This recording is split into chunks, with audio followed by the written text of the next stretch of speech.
దువ్వాడ రాష్ట్ర వ్యాప్తంగా సంచలనం రేపుతున్న దువ్వాడ ఘటన. దువ్వాడ శ్రీనివాస్ది ఎలా చూడాలంటారు అసలుకి? ఇది స్వామి భక్తి ఎక్కువైపోయిన నాయకుల్లో ఈ దువ్వాడ శ్రీనివాస్ ఒకడు. జగన్మోహన్ రెడ్డి గారు గురించి అమితమైన ప్రేమ, అమితమైన యొక్క భక్తి చూపించి జగన్మోహన్ రెడ్డి గారు ఆదేశిస్తే గోడలో దూకుతా, గంగలో దూకుతా, బావిలో దూకుతా, ఏట్లో దూకుతా, కొండమించు దూకుతా అని చెప్పి టెక్కలిలో అచ్చెన్నాయుడు ఓడిస్తున్నాను, వాడిని ఓడిస్తున్నాను, వీడిని చేస్తాను, శ్రీకాకుళం జిల్లాని సర్వనాశనం చేస్తాను, అలాంటి పెద్ద పెద్ద ప్రగల్భాలు పలికావు నాయన. ఇవాళ నీ భాగవతం ఇదే. భార్య, ఇద్దరు ఆడపిల్లలు ఉంటే వాళ్ళ గురించి పట్టించుకోకుండా నువ్వు ఎవరో ఒక సరే మీ వ్యక్తిగత జీవితాలు వాస్తవంగా అయితే మాట్లాడే సిద్ధాంతం మా పార్టీది కాదు.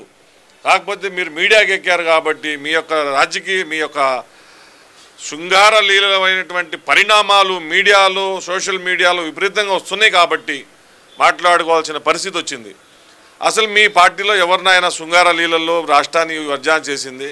ఒకడు గిటార్ వాయిస్తాడు, ఒకడు అరగంట అంటాడు, ఒకడు గంట అంటాడు, ఒకడేమో ఇంకోటి అంటాడు, ఒకడేమో చేయి పట్టుకున్నా అంటాడు.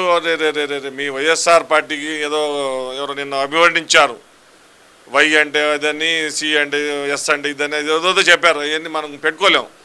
మరి ఆ పార్టీని తీసుకెళ్ళిపోయి ఇలాగ శృంగార రసందాకంలో ముంచెత్తుతున్నారు మీరందరూ కూడా. ఇప్పుడే ఇన్ని ఉన్నాయి. 2 నెలలు, 3వ నెల ఇది కూటమి ప్రభుత్వం వచ్చి. ఇంకా ముందు ఎవరెవరు ఏ లీలలు ఉన్నాయో, ఎవరెవరు భార్య పిల్లలు రోడ్డు మీద రావాలో, మరి ఎంత జరగాలో ఈ రాష్ట్ర ప్రజలు ఇట్లాంటి దౌర్భాగ్యమైన పరిస్థితులు చూడవలసి వస్తుందని చెప్పేసి కలలో కూడా అనుకుని ఉండరు. ఎంపీ హోదాలు ఉన్న ఓ వ్యక్తి గిటార్ వాయించాడు, దేశం మొత్తం చూసింది. ఒక మంత్రి అంటాడు అన్నీ చేయదా, కొన్నే చేస్తుందా అని.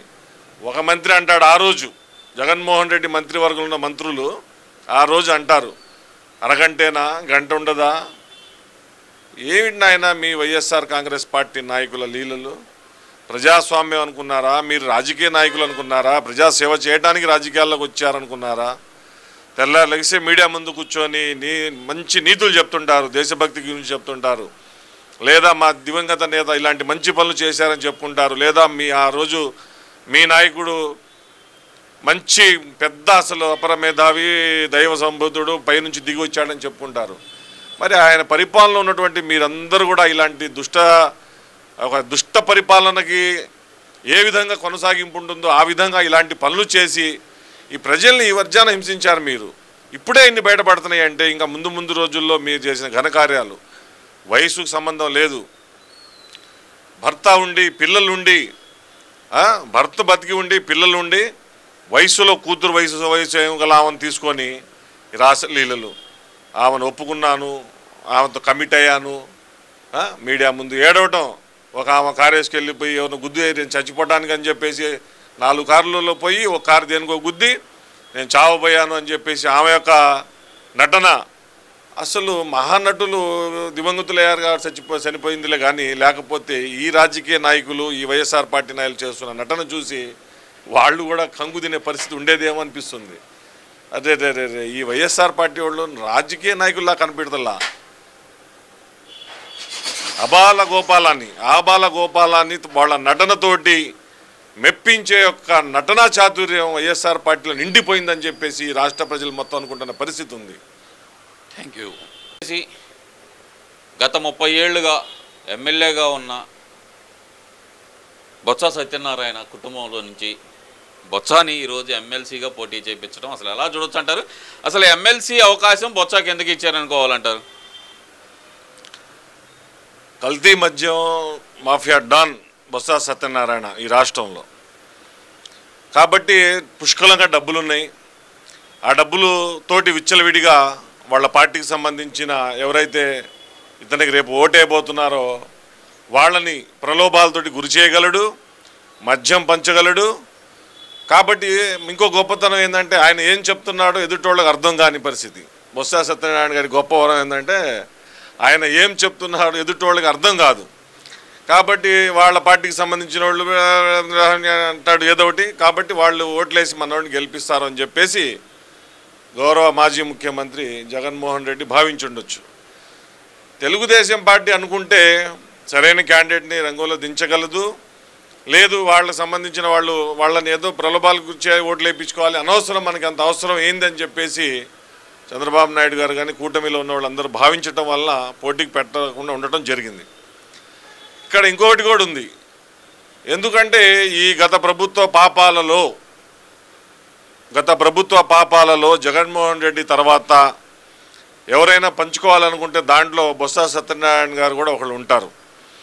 కాబట్టి రేపు ఆయన ఒకవేళ ఎమ్మెల్సీగా ఎన్నికయ్యి మండలికి వస్తే ఆ మండలిలో ఈ బొత్స సత్యనారాయణ గారిని ఒక్కొక్కళ్ళు ఒక్కో రకంగా ప్రశ్నిస్తుంటే ఆ సమాధానాలు చెప్పలేక ఆయన చేసే కామెడీ చూసి నవ్వుకోవాలని చెప్పేసి ఆయన్ని తెలుగుదేశం పార్టీ కానివ్వండి, కూటమి సభ్యులు కానివ్వండి, ఆయన్ని మళ్ళీ ఎమ్మెల్సీగా అవకాశం ఇవ్వాలని చెప్పి భావించి ఉంటారు. ఎందుకంటే గత పాపాల గురించి బొత్స సత్యనారాయణ గారికి బాగా తెలుసు, చాలా బాగా తెలుసు. మండలిలో రేపు రావాలైనా ఆ రోజు మరి వాళ్ళు చేసినటువంటి ఘనకార్యాలు మొత్తం ఈరోజు పాలకపక్షంలో ఉన్నటువంటి సభ్యులు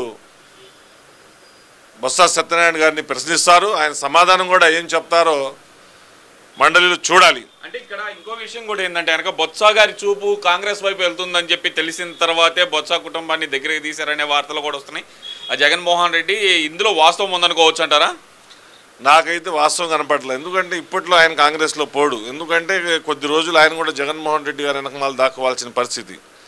ఎందుకంటే చెప్పాను కదా, గత ప్రభుత్వం పాపాలలో మొట్టమొదటి ముద్దాయి తర్వాత ఇంకొంతమందిలో బొత్స సత్యనారాయణ అనే వ్యక్తి కూడా ప్రముఖంగా ఉంటారు. కాబట్టి ఇంకొక సంవత్సరం 2 సంవత్సరాల పాటు ఆయన కూడా ఏదో ఈ జగన్మోహన్ రెడ్డి గారి వెనకమాల ఈ మేకపోతు గాంభీర్యం వెనక తిరగాల్సిన పరిస్థితి ఉంది. కాబట్టి ఇప్పుడిప్పుడే ఆయన పార్టీ మారొచ్చు, అది ఆయన వ్యక్తిగత అభిప్రాయం. ప్రజాస్వామ్యంలో ఎవరే పార్టీలను వెళ్ళొచ్చు, ఆయన ఇష్టం అది.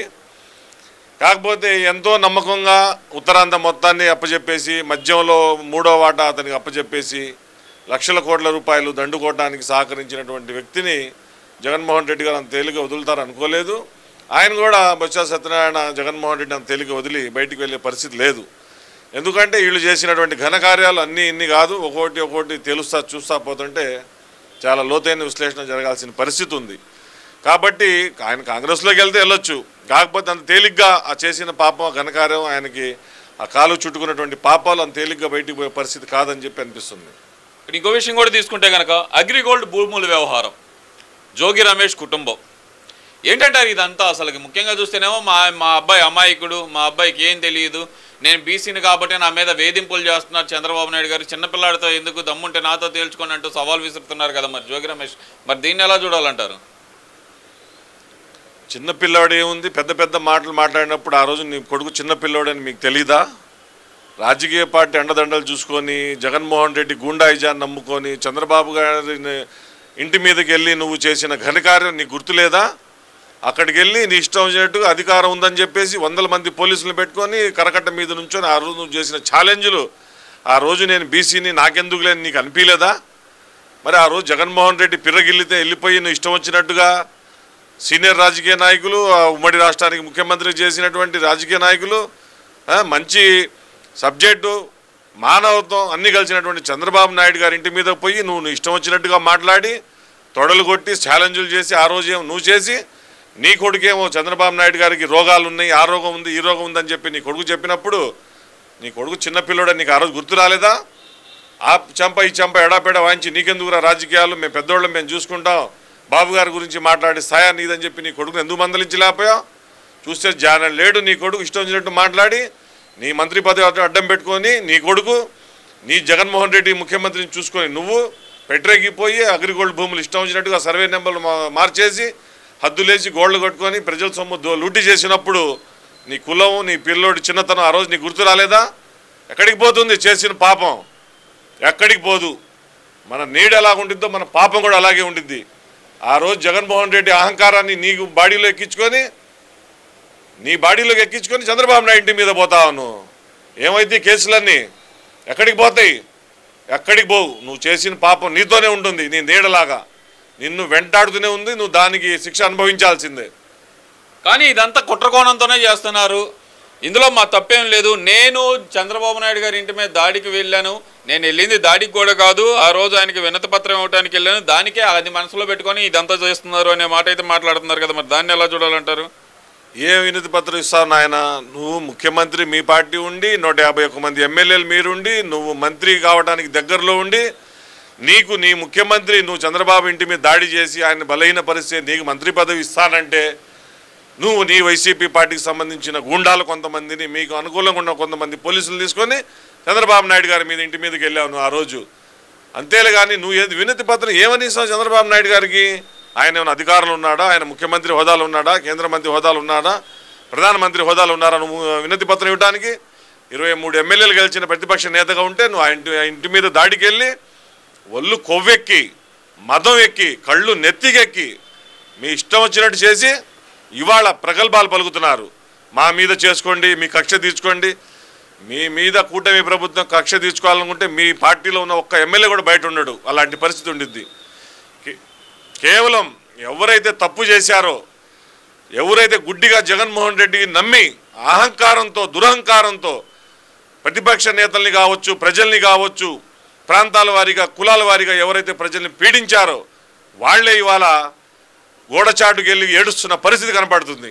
అంతే తప్ప ఎవరి మీద పడితే వాళ్ళ మీద పోయే పరిస్థితి చంద్రబాబు నాయుడు గారి ప్రభుత్వంలో ఎక్కడా ఉండదని చెప్పేసి సందర్భంగా తెలియజేస్తున్నాం.